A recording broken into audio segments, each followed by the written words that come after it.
एक बार पूर्व राष्ट्रपति डॉक्टर एपीजे अब्दुल कलाम चित्रकूट गए थे। वहां उन्होंने नानाजी देशमुख जिस कार्य को कर रहे थे उस आश्रम स्थान को देखा था, वहां के सेवा कार्य देखे, वो हैरान रह गए थे। उसी प्रकार से पूर्व राष्ट्रपति प्रणब मुखर्जी भी जब नागपुर गए तो वो भी संघ के अनुशासन, संघ की सादगी उसको देखकर बहुत प्रभावित हुए थे। साथियों, आज भी आप देखें पंजाब की बाढ़, हिमाचल उत्तराखंड की आपदा, केरल के वायनाड की त्रासदी, हर जगह स्वयंसेवक सबसे पहले पहुंचने वालों में से एक रहते हैं।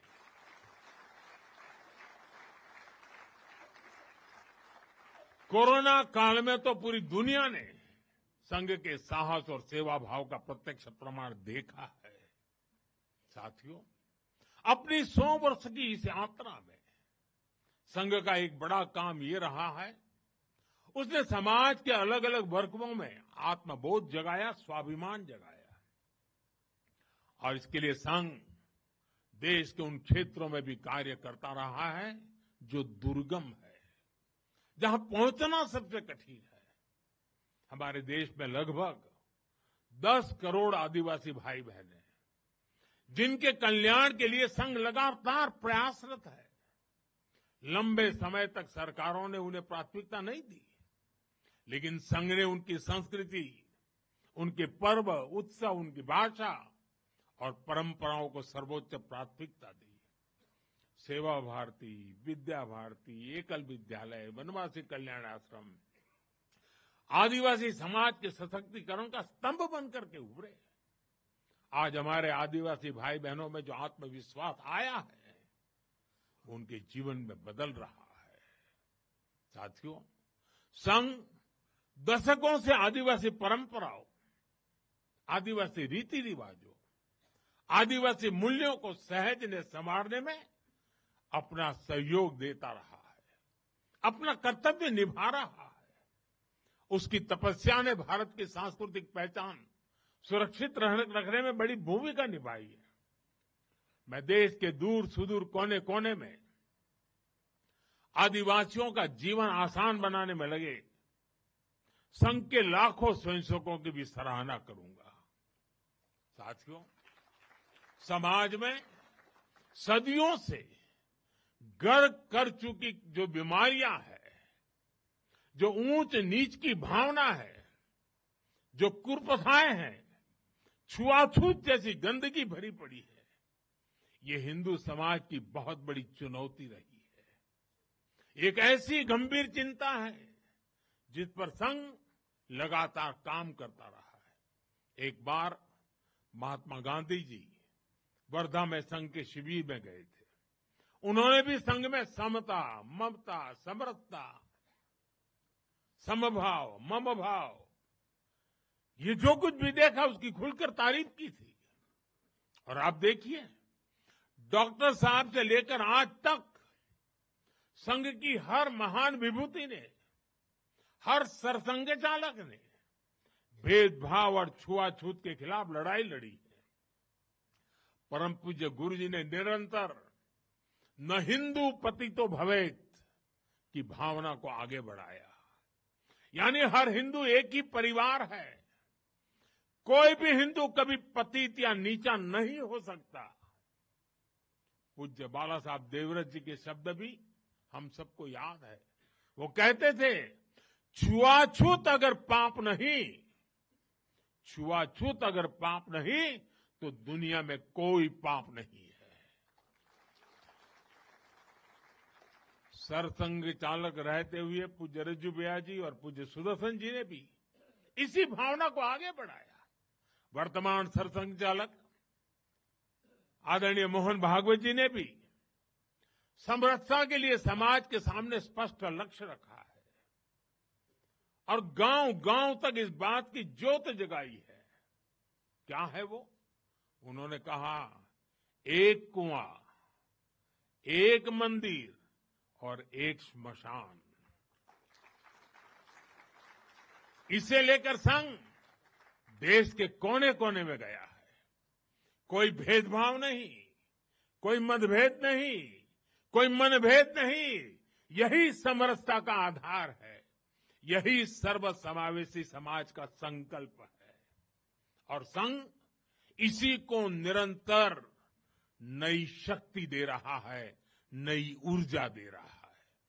साथियों, जब 100 साल पहले संघ अस्तित्व में आया था, तो उस समय की आवश्यकताएं, उस समय के संघर्ष कुछ और थे।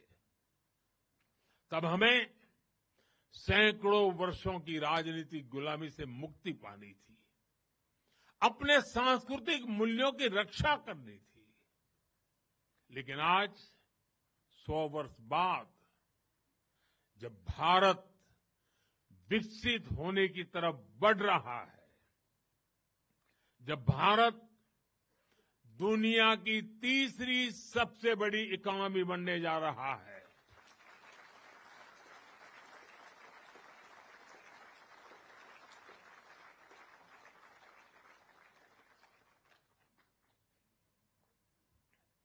जब देश और देश का बहुत बड़ा गरीब वर्ग गरीबी को परास्त करके, गरीबी को पराजित करके आगे आ रहा है, जब हमारे युवाओं के लिए नए नए सेक्टर्स में नए अवसर बन रहे हैं, जब ग्लोबल डिप्लोमेसी से क्लाइमेट पॉलिसीज तक भारत विश्व में अपनी आवाज बुलंद कर रहा है, तब आज के समय की चुनौतियां अलग है, संघर्ष भी अलग है। दूसरे देशों पर आर्थिक निर्भरता हमारी एकता को तोड़ने की साजिश है। डेमोग्राफी में बदलाव के षड्यंत्र। एक प्रधानमंत्री के नाते मैं नम्रतापूर्वक कहूंगा कि मुझे बहुत संतोष है कि हमारी सरकार इन चुनौतियों से तेजी से निपट रही है।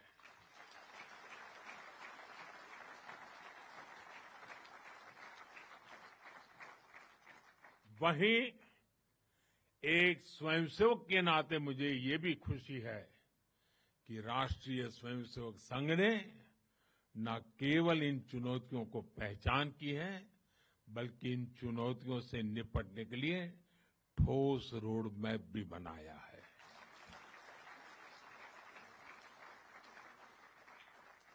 अभी माननीय दत्ता जी ने जिन चीजों का उल्लेख किया, मैं अपने तरीके से फिर से एक बार उसका उल्लेख करना चाहूंगा।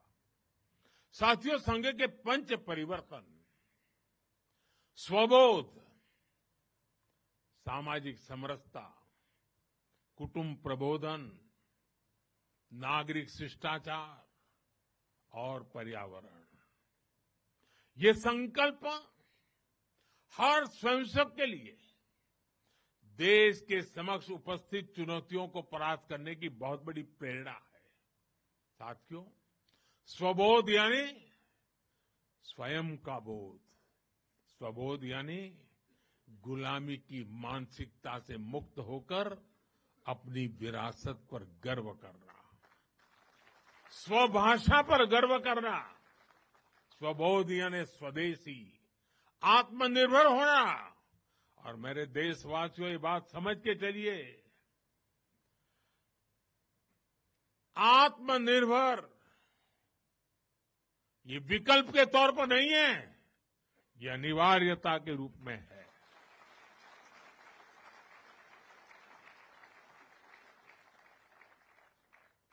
हमें स्वदेशी के अपने मूल मंत्र को समाज का संकल्प बनाना है।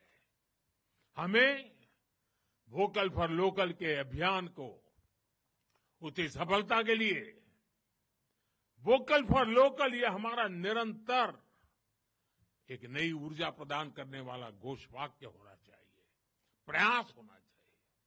साथियों, संघ ने सामाजिक समरसता को हमेशा अपनी प्राथमिकता बनाए रखा है। सामाजिक समरसता यानी वंचित को वरीयता देकर सामाजिक न्याय की स्थापना करना, देश की एकता को बढ़ाना। आज राष्ट्र के सामने ऐसे संकट खड़े हो रहे हैं जो हमारी एकता, हमारी संस्कृति और हमारी सुरक्षा पर सीधा प्रहार कर रहे हैं।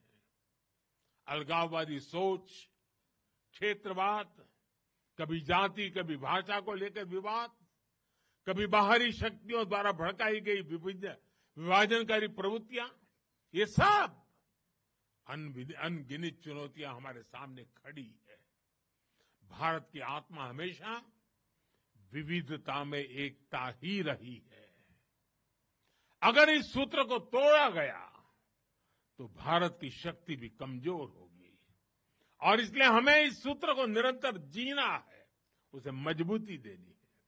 साथियों, सामाजिक समरसता को आज डेमोग्राफी में बदलाव के षड्यंत्र से, घुसपैठियों से भी बड़ी चुनौती मिल रही है।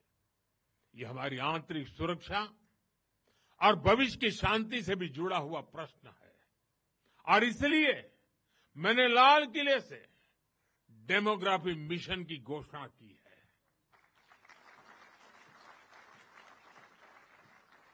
हमें इस चुनौती से सतर्क रहना है, इसका डटकर मुकाबला करना है।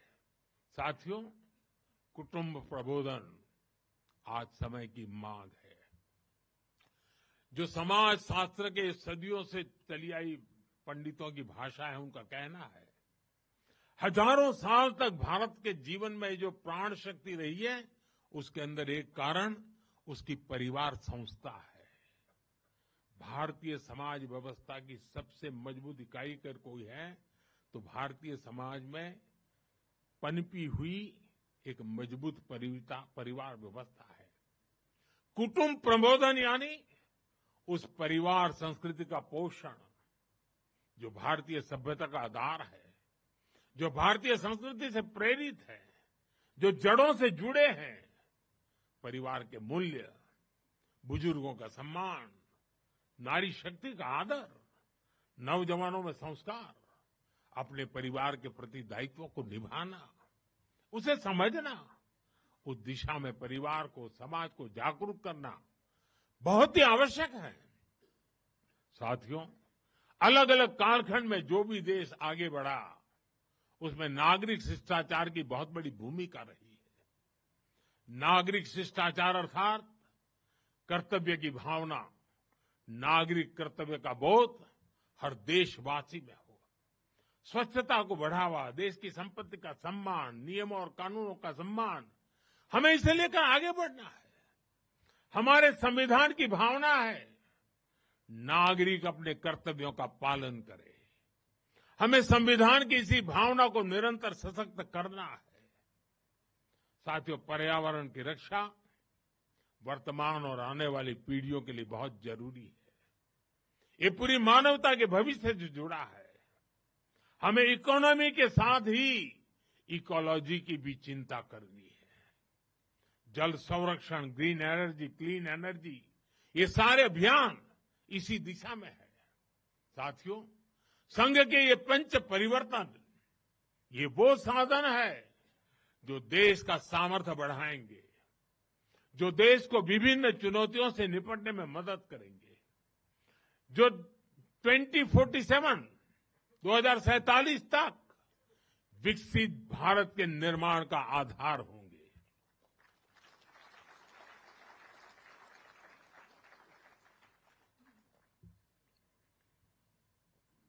साथियों, 2047 का भारत तत्वज्ञान और विज्ञान, सेवा और समरसता से गढ़ा हुआ वैभवशाली भारत हो। यही संघ की दृष्टि है, यही हम सब स्वयंसेवकों की साधना है और यही हमारा संकल्प है। साथियों, हमें हमेशा हमेशा याद रखना है, संघ बना है राष्ट्र के प्रति अटूट आस्था से। संघ चला है राष्ट्र के प्रति अगाध सेवा के भाव से। संघ तपा है त्याग और तपस्या की अग्नि में। संघ निखरा है संस्कार और साधना के संगम से। संघ खड़ा है राष्ट्र धर्म को जीवन का परम धर्म मान करके संघ जुड़ा है भारत माता की सेवा के विराट सपने से। साथियों, संघ का आदर्श है संस्कृति की जड़ें गहरी और सशक्त हो। संघ का प्रयास है समाज में आत्मविश्वास और आत्मगौरव हो। संघ का लक्ष्य है हर हृदय में जन सेवा की ज्योति प्रज्वलित हो। संघ का दृष्टिकोण है भारतीय समाज सामाजिक न्याय का प्रतीक बने। संघ का ध्येय है विश्व मंच पर भारत की वाणी और भी प्रभावी बने।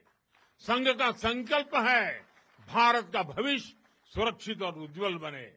मैं एक बार फिर आप सभी को इस ऐतिहासिक अवसर की बधाई देता हूं। कल विजयादशमी का पावन पर्व है। हम सबके जीवन में विजयादशमी का एक विशेष महत्व है। मैं उसके लिए भी आप सबको शुभकामनाएं देते हुए मेरी वाणी को विराम देता हूं। बहुत बहुत धन्यवाद।